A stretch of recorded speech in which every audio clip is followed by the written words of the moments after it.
Akhir-akhir ini lo ngerasa nggak sih kalau lo mau beli bensin ke pom itu kayak pomnya itu ngantri banget atau enggak banyak banget sekarang pom itu yang tutup atau lo ke pasar nih ya beli barang-barang pokok tapi barang-barang pokoknya itu naik harganya. Honestly itu bukan perasaan kalian doang. Dan lebih kagetnya lagi, untuk kalian yang nggak tahu, rupiah sekarang sedang melemah harganya. Pasti banyak dari kalian yang mikir kayak, ah ini mah pemerintah nggak jelas ngatur duitnya. Ah ini mah pemerintah itu, pemerintah ini, pemerintah itu. Di video kali ini, gua bakal ngasih tahu ke kalian kenapa sih rupiah itu melemah. Ya pasti udah banyak kalian yang tahu. Pasti gara-gara isu global dan banyak peperangan di luar sana. Gua akan jelasinnya dengan pakai bahasa manusia yang normal dan gampang banget kalian ngertiin ya. Jadi duduk dan siapin snack atau apapun untuk dengerin apa yang akan gue sampein. So let's hear me out. Kalian tahu sendiri di dunia yang sekarang ini semua transaksi itu menggunakan dolar. Lo mau beli minyak, mau beli spare part mobil, mau beli spare part motor, semuanya pakai AS dolar. Nah ibaratkan nih, jika banyak negara yang butuh dolar AS, yang jelas dolar AS itu pasti naik dong. Nah, cara gampangnya, jika dolar itu makin mahal dan makin banyak orang yang mau, intinya rupiah itu makin melemah.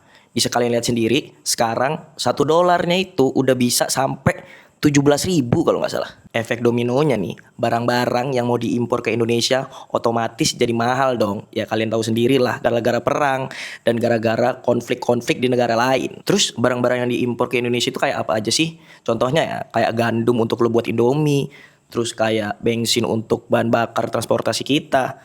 Lalu kecilnya itu kayak chip untuk HP lo itu. Semua harga pasti jadi naik dong. Ujung-ujungnya perusahaan naikin harga jual ke ya kita, masyarakat. Lo bayangin nih, harga-harga naik, lalu gaji lo tetap segitu-gitu aja. Nah, dari sini lo paham kan kenapa duit lo itu kayak menjerit banget setelah lebaran ini. Terus pertanyaannya, kenapa sih tiba-tiba dolar AS itu jadi sepopuler itu, jadi semahal itu, sampai bikin rupiah ketar-ketir? Nah, gue akan ngasih kalian 3 alasan utama dari isu global.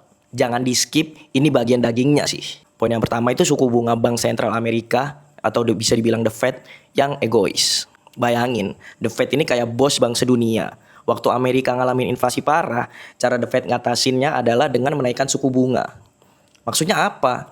Mereka bilang ke orang-orang kaya dan investor sedunia, kalau lu nabung atau investasi di dolar di Amerika, bunganya gede loh, cuan abis. Nah, investor-investor asing yang tadinya itu invest atau nitipin uangnya di Indonesia dalam rupiah, itu langsung FOMO dan mereka tarik tuh uangnya dari Indonesia ditukar ke dolar. Terus dibawa kabur deh ke Amerika buat cari cuan yang lebih pasti. Secara gampangnya karena banyak yang nuker rupiah ke dolar secara massal, ya udah dolar makin langka dan mahal, rupiah makin nyungsep.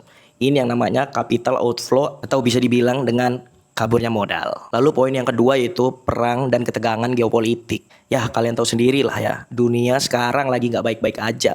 Perang di mana-mana, ya Timur Tengah lah, atau konflik Rusia Ukraina.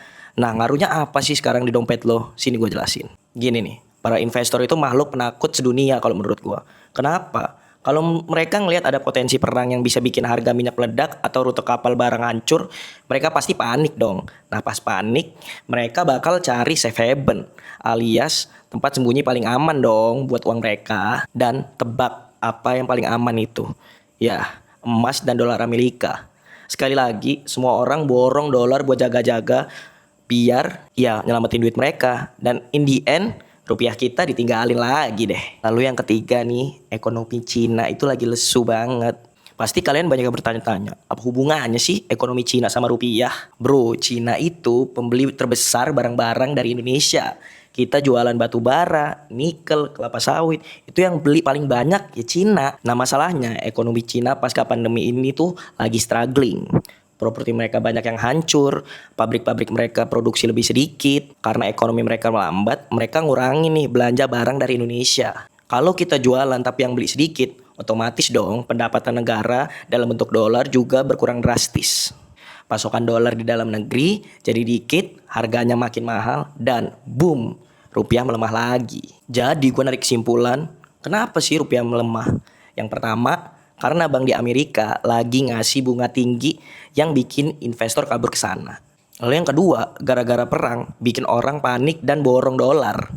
Yang ketiga, negara customer terbesar kita, Cina, lagi bokek jadi kurang belanja ke kita. Terus, apakah ini akhir dari dunia? Apakah Indonesia akan kolaps? Apakah rupiah bakal turun terus dan melesat jauh? Jawaban gua enggak ya. Gue yakin pemerintahan kita dan Bank Indonesia itu nggak diem aja akan hal ini. Gue yakin mereka punya cadangan devisa dan strategi buat ngerem pelemahan ini biar nggak makin out of control gitu loh. Terus kita sebagai Gen Z itu bisa ngelakuin apa sih? Kalau yang pertama tuh kurang-kurangin dulu sih flexing, beli barang impor atau liburan ke luar negeri kalau budget lu pas-pasan. Uang lu bakal kerasa banget sih cepet abisnya. Lalu yang kedua, nah kalau menurut gue ini momen yang pas sih untuk kita dukung brand-brand lokal kayak baju lokal atau makanan yang lokal. Selain lebih murah, lu juga ngebantu sih perputaran ekonomi di dalam negeri. Karena ya pasti ya kita mendukung dong produk dalam negeri dan juga perputaran ekonominya itu nambah kenceng karena kita beli produk dalam negeri.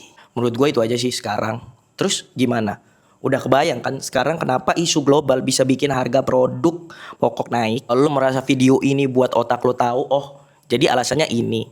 Jangan lupa untuk like and subscribe this video. Atau mungkin komen deh di video ini. Boleh juga kalau lu mau curhat atau mau tukar pikiran di kolom komen ya. Dan juga share video ini nih ke WhatsApp, ke keluarga kalian, atau ke teman-teman kalian lah. Biar orang-orang yang nggak tahu dan selalu nyalahin pemerintah itu ngerti. Dan nggak selalu nyalahin, wah ini gara-gara MBG nih. Wah ini gara-gara pemerintah kita nih yang nggak bener. Mungkin itu nggak sepenuhnya bener ya. Jadi stop nyalah-nyalahin pemerintah terus, tapi paham konteks globalnya. So see you in the next video. Sorry ya kalau gua buat videonya kayak agak-agak lihat laptop sedikit. It's my new video and my I don't know, my long video after a long time. So